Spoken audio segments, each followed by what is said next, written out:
Welcome to Affordable Housing Matters. I'm Norman Robinson. Tonight we will learn about an agency that has been providing affordable housing for senior citizens and low-income families for 50 years. After that, we will sit down with a real estate development organization that is committed to creating viable communities. Information about places to live and houses you can afford coming your way right after this break.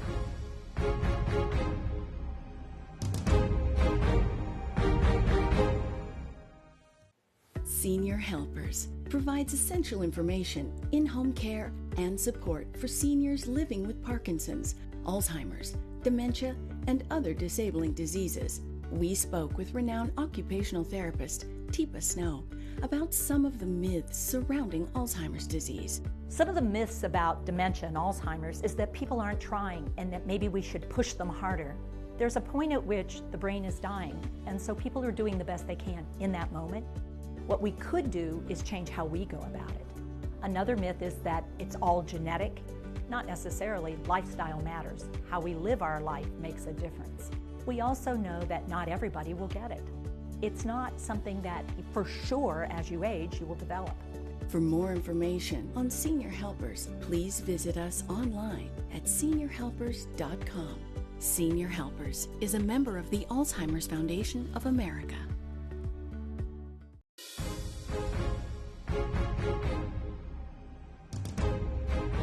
For 50 years, Christopher Homes has been responding to the call of the gospel, striving to provide decent, affordable housing to vulnerable members of the community.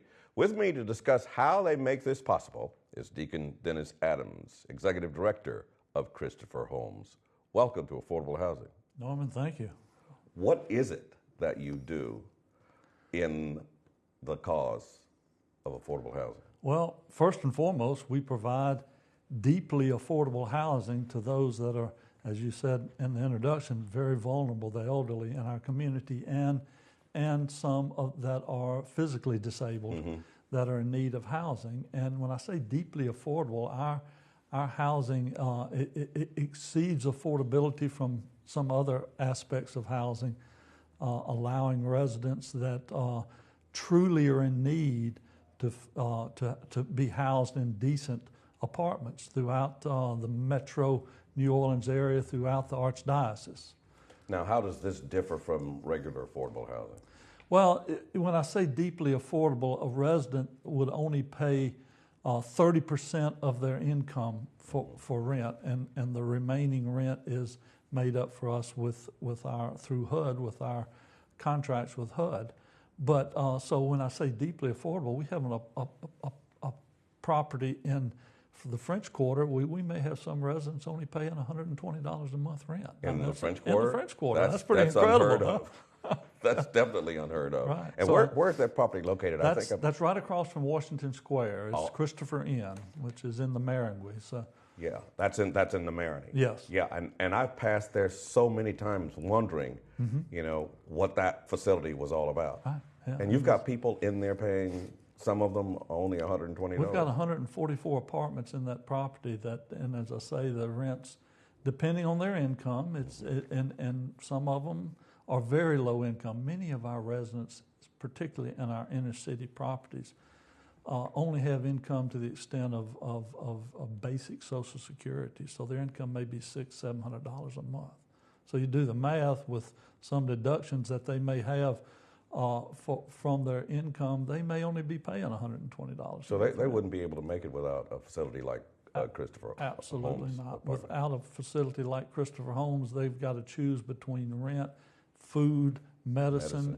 And they don't have enough to go around. So with this property, this program that we have, it allows them to live, not excessively, obviously, but it does allow them to live. So. Now, how does one qualify for this particular program? Well, our qualifying factors are 62 years and older, unless they are physically disabled and in need of an apartment that provides for an accessible unit. But so 62 years and older primarily, and then for their income cannot exceed $21,000. And as I say, many of our residents may only be $8,000 to $10,000, maybe $12,000 annually income. Now, how many of these residents are couples, and how many are singles? Or do you deal mostly with singles? Well, because of the fact that they're elderly, the demographics and all, they're generally always single. We have a few couples that live, that reside with us, but primarily all of them are single, and except for maybe one or two properties, primarily all of them are female. And so, how do you break down the ones who go in Christopher homes and the ones who go in the other facilities that you associate with? Well, all of our properties pretty much have the same requirements for housing. So when someone calls and is interested in an apartment, we will generally question them, what part of the city or what part of the metro area would you like to live, based on where any supportive, if they have family, say in New Orleans East, we may point them to our property, in one of our properties in the East, Nazareth Inn on Hain Boulevard, or DeLille Inn on Chef Highway. If they have more of a presence or interest in Metairie, we may point them to Metairie Manor.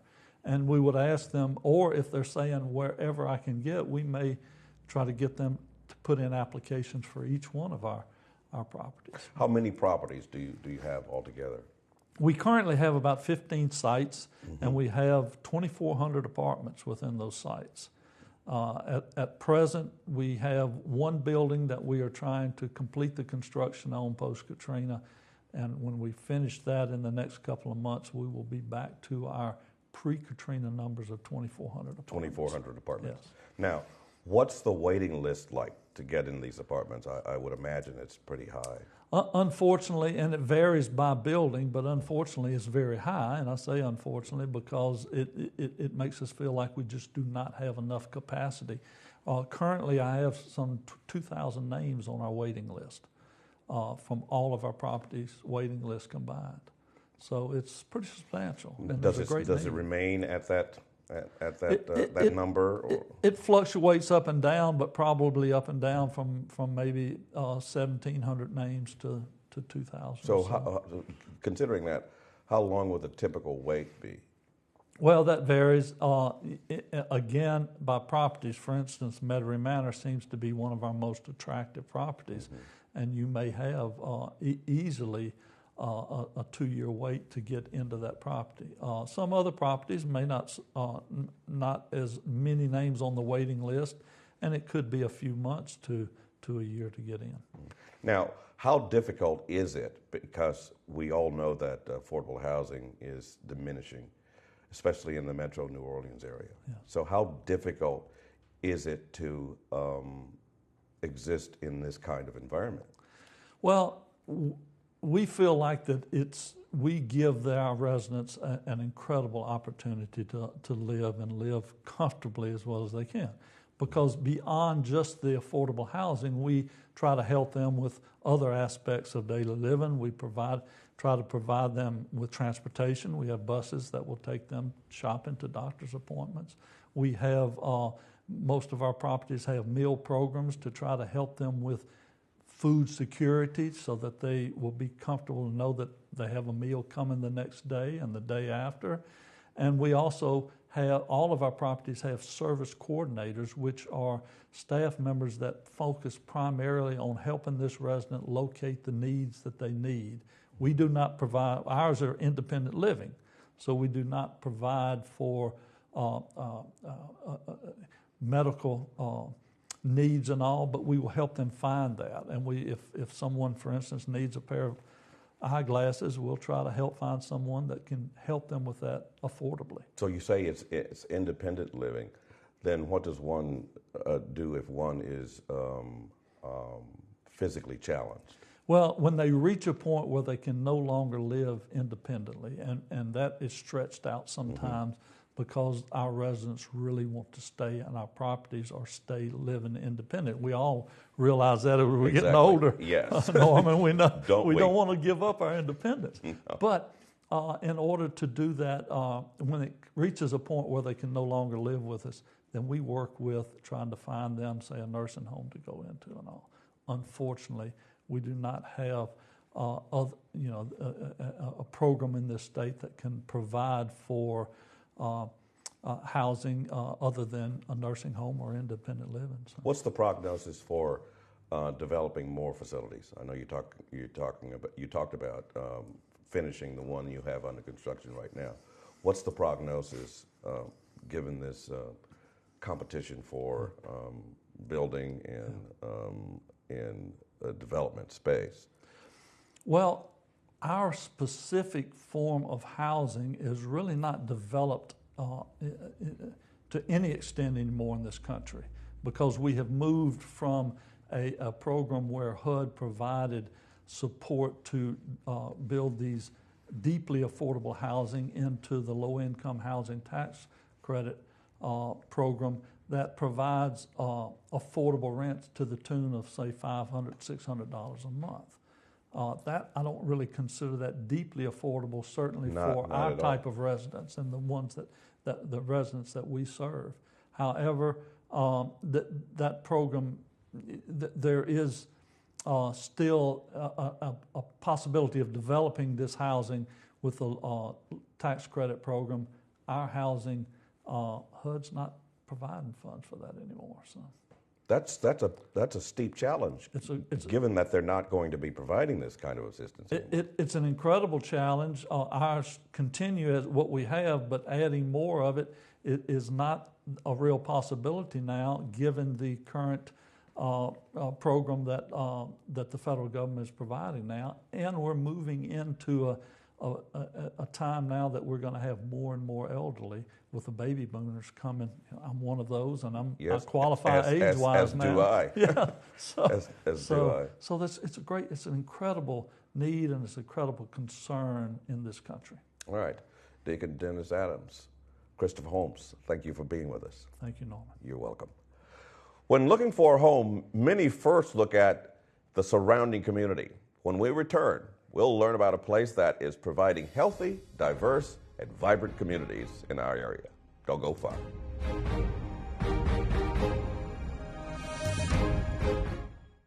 Now, I don't know about you, but for me, I really want to know where my food's coming from. You'll find the difference in flavor is quite remarkable. The leaves are a lot more tender than the stalks and stems. Absolutely.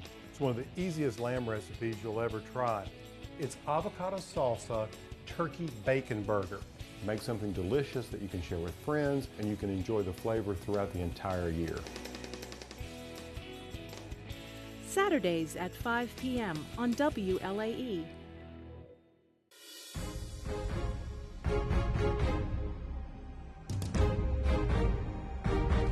Providence Community Housing is committed to the development of communities that have great places to work, live, and raise families. Here to tell us how they are able to generate these homes and communities is Ms. Terri North, President and CEO of Providence Community Housing. Ms. North, thanks for being here. Thank you for having me. Look forward to it. It's a pleasure to have you. And of course, when we talk about affordable housing, as so many people are impacted and they're scrambling to learn all they can about the availability of affordable housing. We get asked that question all the time. Sure. You know, where can I get affordable housing? Who do I contact? So give us an overview of what you do and how. Sure. So Providence was founded after Hurricane Katrina to help with the recovery of housing. We are an outgrowth of the Archdiocese of New Orleans. We're an independent organization, but we're strongly supported and sort of put in place by Catholic Charities in the Archdiocese after the storm. And so we have developments all over the city. We have developments that we work with Christopher Holmes, who manages our elderly properties. They were just here. And so we have 5 properties with them that serve the low-income elderly. But we also are the co-developer of Faubourg Lafitte, which is the public housing redevelopment that occurred at the former Lafitte Housing Project, which is being redeveloped as mixed income housing, which includes some home ownership, market rate rentals, and affordable rentals at various stages. It goes throughout the neighborhood of Lafitte-Tremé. So we have done homes that are surrounding that area in individual places throughout blocks within the Tremé area for both home ownership and rental. as well as on the former public housing site. That sounds quite prolific, but I understand there are still a lot of unmet needs. What Absolutely. Absolutely. You know, the Housing Authority of New Orleans has a huge waiting list of people looking for housing. We're not going to be able to build ourselves completely out of this because there's just no way for us to build fast enough for the amount of demand that is out there. So part of what Providence tries to do is find other ways to help our residents. First of all, if we provide some sort of case management service coordination to help people get to better jobs, build wealth, do things that can help them move out of an affordable situation into a market situation or into home ownership, then that will create the housing by leaving those vacant units available for those who are most in need. None of it's going to happen overnight, but we are working in that direction to try to move people along that progress and allow more people to get into the affordable housing they need. And with that in mind, what's the stipulation for low to moderate housing? So it depends on eligibility? some of the housing. You know, some have stricter requirements than others. A lot of the rentals that we do are at 60% of area median income. And if you're a family of four, that's somewhere in the $50,000 range.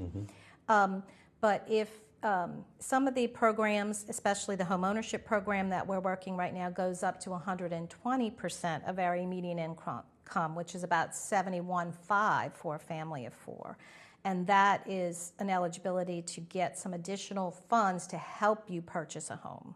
Now, how big of a challenge is it when you're facing rising rents? You gave me a number that I found incredible. Yes. New Orleans is ranked number 15 in the country for highest rent cities. Wow. Rents have been rising astronomically over the last few years. There's a lot of reasons for that, but what basically is happening is folks that once lived in our neighborhood, as we call it, the neighborhood we mostly have been working in Lafitte-Treme, which is now a really great neighborhood of opportunity, face being displaced by higher rents.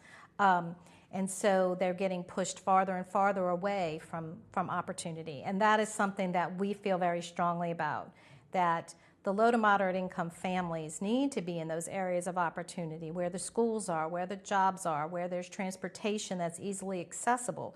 That is the only way to create opportunity for those folks. So your organization is more or less a sentinel for these people. You're standing there making sure that they have some place to go and that they are not being squeezed out. Absolutely. And that challenge is becoming greater because of the rising rents. Every day.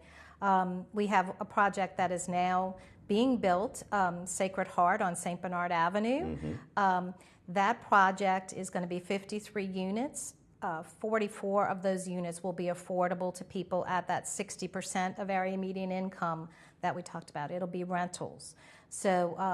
So those will be creating some new units in that neighborhood, which is right on St. Bernard and Claiborne. So very accessible. Very accessible, and there's a grocery. There's a lot of development going on in the area, and so that's the kind of place we want to have our low to moderate income families, so that they have an opportunity to get themselves out of poverty. And when you talk about helping people get out of poverty, what about jobs? What can you do for them on that So level? we try to be a connector is what we really try to do with our service coordination, case management side, is to use partners. We can't do it all, and we're not experts in a lot of these things. We're experts in housing, but there's plenty of experts and plenty of great other nonprofits out there that we can partner with, and we do so in order to try to help people get training, get access to jobs, and whatever they may need, but particularly jobs. In the case of like the Sacred Heart Project, one of the things it does is create some construction jobs. Okay. So in that case, we'll have a job fair at the site or nearby the site at Corpus Christi, and the subcontractors and contractors will be there to sign up people that they may need to work on the job. So those types of things create opportunity in the neighborhood.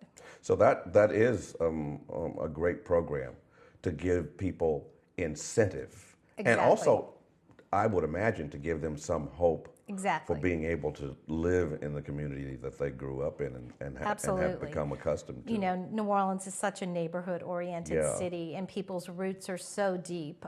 So working in the 7th Ward in Treme, and people have wonderful history and stories about the culture and families. And New Orleans won't be New Orleans if we move all those people out. That's true, because the people make the community. That's right. The people made the makes community. The people made New Orleans. You know, and that is why we are such a great city. And so we want to maintain those family roots and those traditions in those neighborhoods. Why is affordable housing important for stabilizing a community? Our job market, as you know, is very driven by hospitality and other jobs that are not particularly high income jobs. The people who work in that community in those jobs need to be close to those jobs. It's going to help businesses run more efficiently. It's going to keep us to be that great hospitality city and tourism. But also, we want to move people into entrepreneurship, to continue with the culture. There are so many great artists that have handed down their trades and their art from generation to generation. If you don't create affordable places for these folks to live in these neighborhoods, you stand the chance of losing all of that. And it does have an impact. We saw it right after Katrina, when restaurants couldn't stay open and places couldn't stay open. Why? Because there's no people. You know, we're all connected.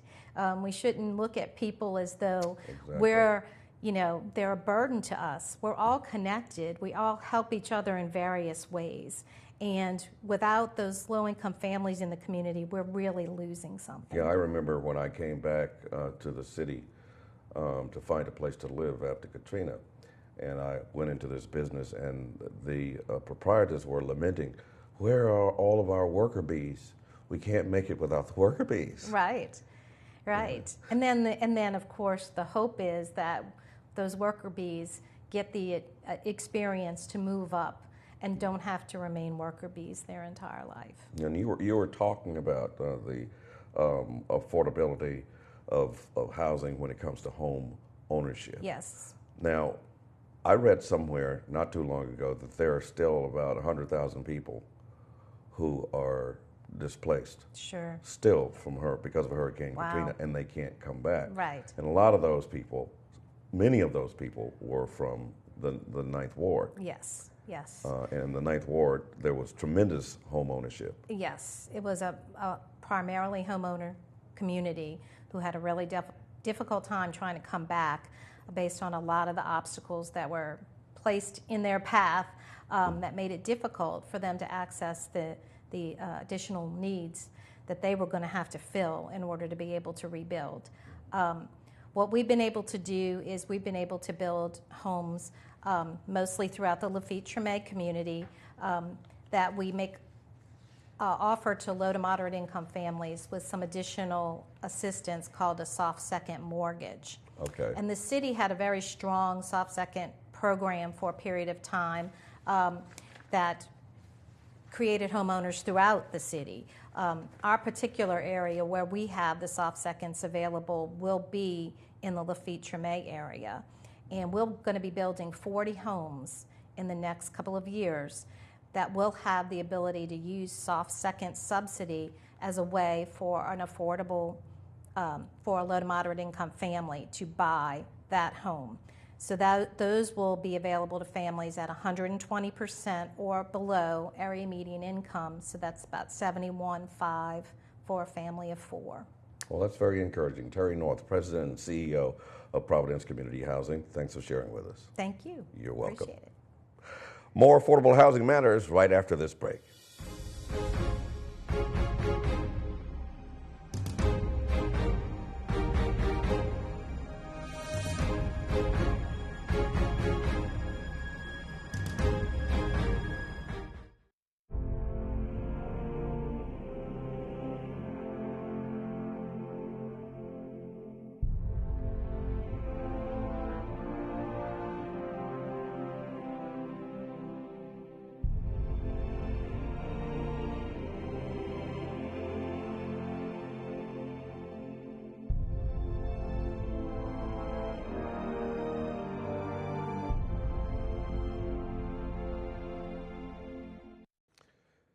We would again like to thank Ms. Terri North and Deacon Dennis Adams for informing us about what their organizations are doing to help provide housing for individuals in our area. And remember, for more information on our guests on this show and others, please visit WLAE.com and click on the Affordable Housing Matters link. There you can get in contact with every guest we've had on our program. Also, don't forget to tell us what you want to see on Affordable Housing Matters by emailing us at ahm@WLAE.com. Thank you again for joining us this evening. I'm Norman Robinson. Have a good night.